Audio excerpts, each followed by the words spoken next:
Well, hello class. This is the introduction to the bag speech.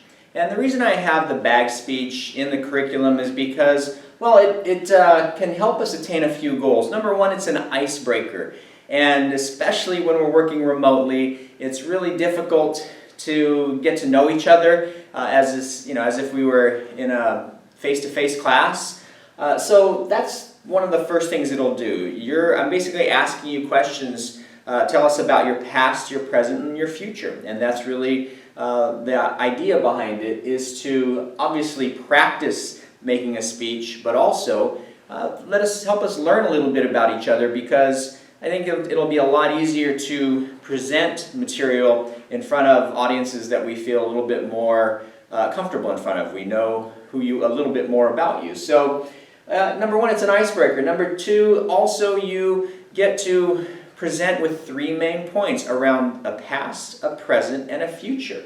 Okay? You are going to, the last one says visual aid practice. You're going to present three visual aids, items, okay? Not using technology, but items. One representing your past, one item representing your present, and the last is going to be symbolic of your future.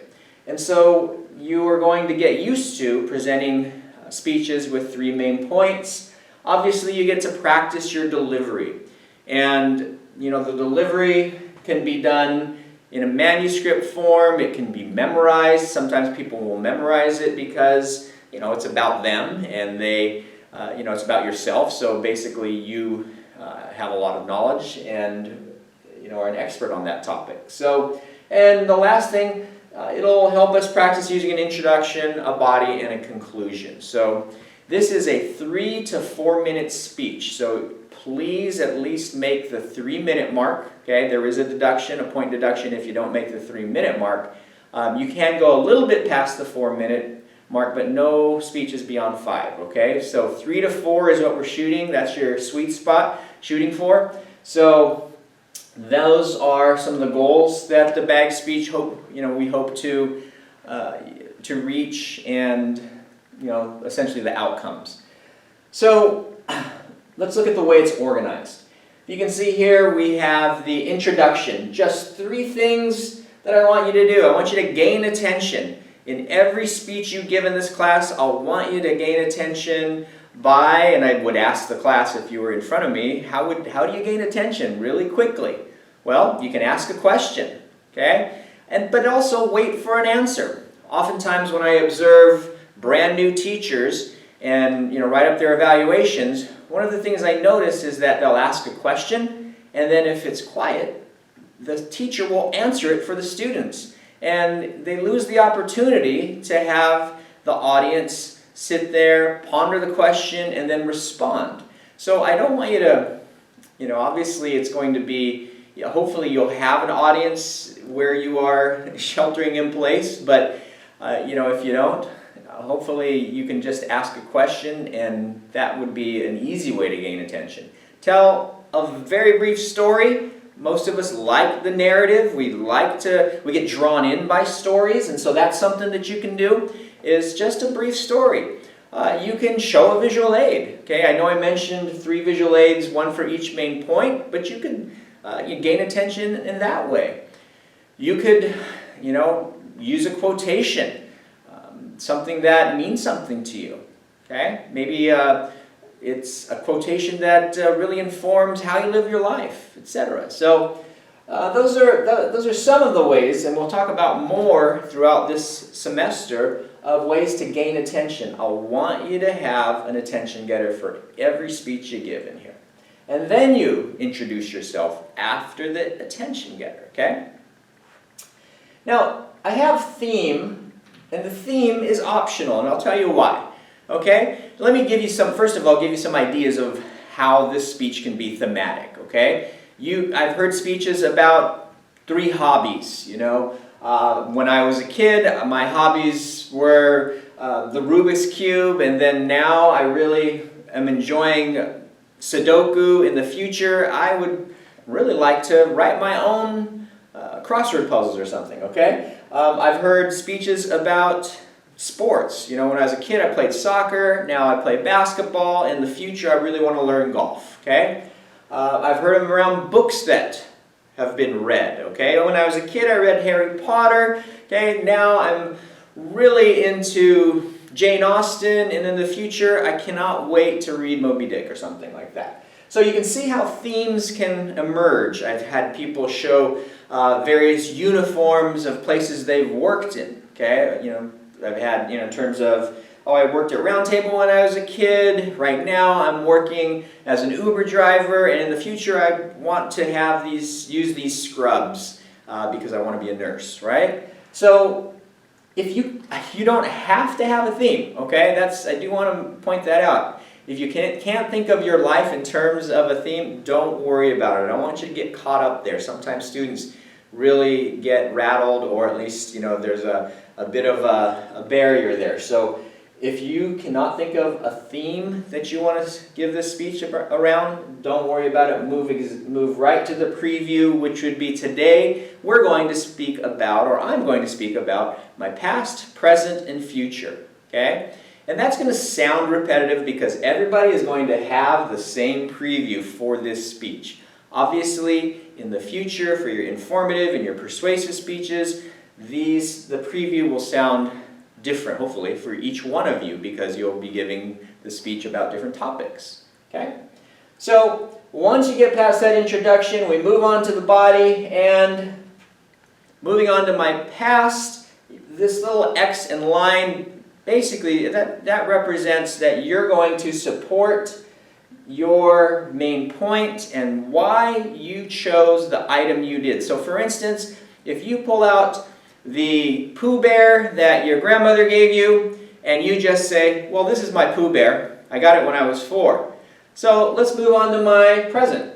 Well, that doesn't really develop the main point, okay? So I want you to develop the main point. I would shoot for about 1 minute 1 minute explanation to explain why your Pooh Bear, out of all the things that you could have, shown us, why is this so significant to you? Okay? So it might be more of my grandmother gave me this Winnie the Pooh Bear when I was very small, and I've kept it on my bed ever since, I was 4 years old, and, she really taught me how to have a strong work ethic. So when I look at this Pooh Bear, I think of my grandmother. I think of how she worked tirelessly throughout her lives, having multiple jobs to provide for her family. And that's something I definitely want to do, is provide for my family and have that strong work ethic. And so when I look at this Pooh Bear, I think of those things, as well as, of course, the love of my grandmother. Okay? So you develop it. You explain what's the significance behind that particular item.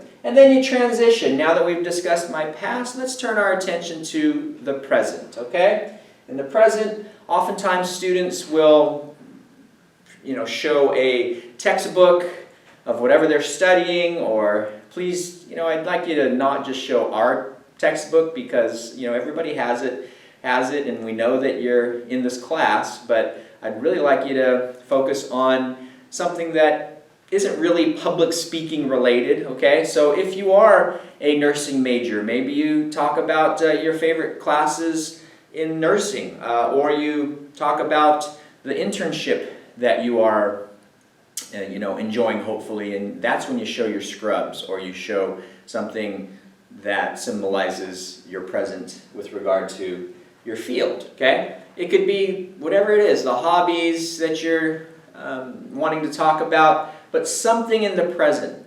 A common question I get is, hey, can it be like just a couple weeks ago, or can it be, it's going to happen in 2 weeks?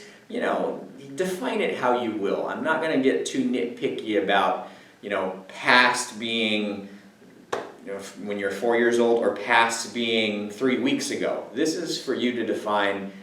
We are trying to follow some chronology, a chronological kind of format. So, present, talk about it for a minute, transition to the future, and the future can be a point that is harder to develop, obviously, because we don't know about, we don't know what it holds for us. So sometimes students struggle a little bit more here, but what are your future goals in a few years? What do you see yourself doing? Sometimes people will get metaphorical here and hold up a blank sheet of paper and say, it's a blank slate because I have no idea what the future holds for me. And so I'm just going to live each day one at a time, etc. So that can happen. Sometimes people will just show money or a picture of a house, a generic house because they would like to be a homeowner in the future, or a picture of a family and because they would like a family in the future.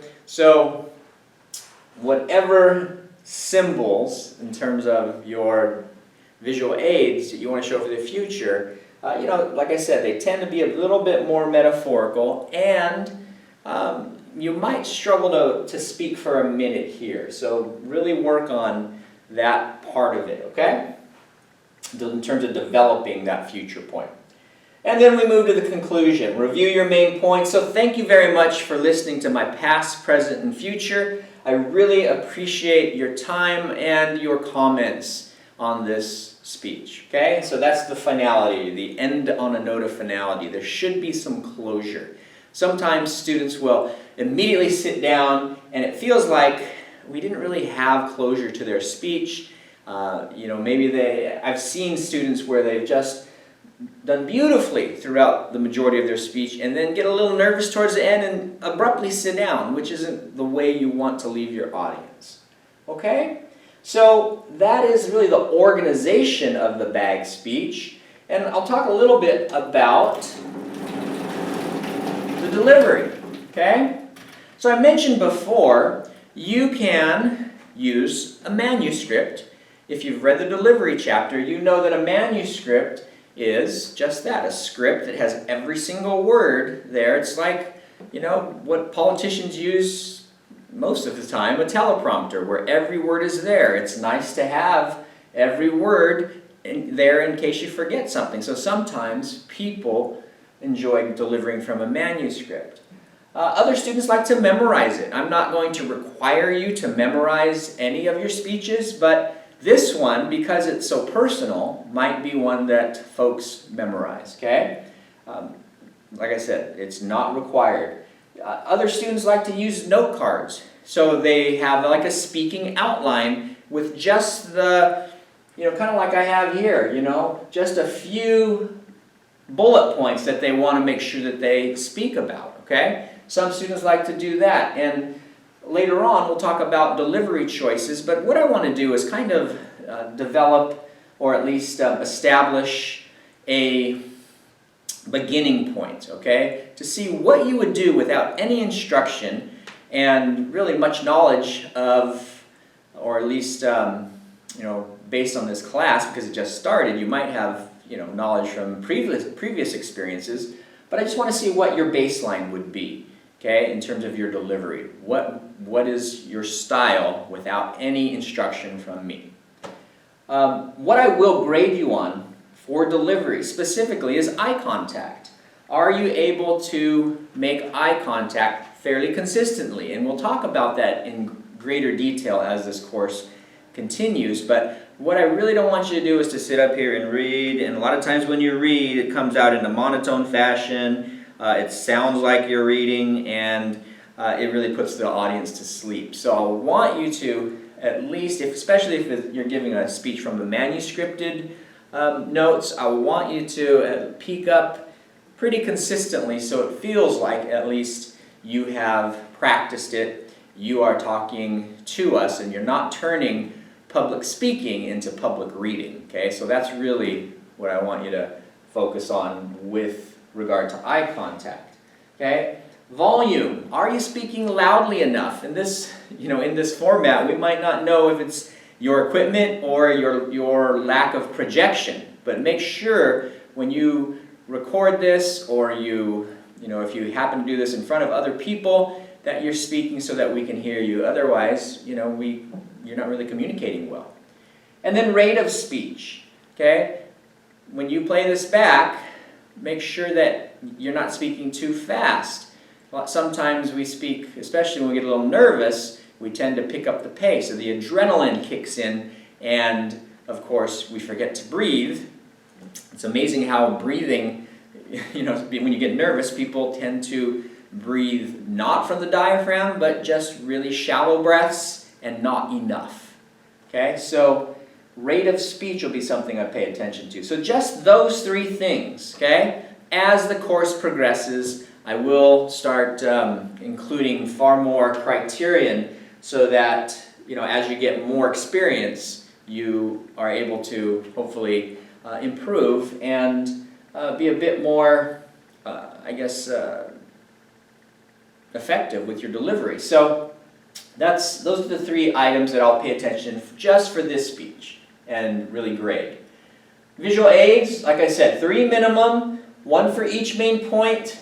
Some people ask me, hey, can I have more than 1 for a main point? Sure, no problem. I don't have any problems with you having a couple for each main point. Try not to turn it into only visual aids. I really want the focus to be on you. But for this speech, 3 minimum, only objects, okay? So I don't want you to use your Google Slides yet, or your PowerPoint, or Prezis, any of that yet. We'll have a whole discussion and lecture, and hopefully you'll present those later in this course. But for this speech, we're keeping it to objects only, okay? And it's worth 10 points total. There is a grading rubric for this. Please take a look at it. I'm going to say with the organization, I really focus on, did you preview and did you review your main points? Did you develop them, each main point to about a minute each, okay? So remember, it's a 3-minute to 4-minute speech. I'll also want to, make sure it's worth, or at least you speak for 3 minutes. So let's see, what else do I focus on? That's really it. Did you gain attention? Okay? Did you ask a question, tell a brief story before you introduced yourself? Right away, you got to get your audience's attention. And then, like I mentioned, with delivery and the visual aid portion, it'll total up to 10 points, okay, out of 300 for the class. So keep that in perspective, that this is just, I always say I'm pushing students off into the 3-foot side of the pool, not the deep end yet, okay? We'll gradually get to the deep end. We're just in the shallow side, okay?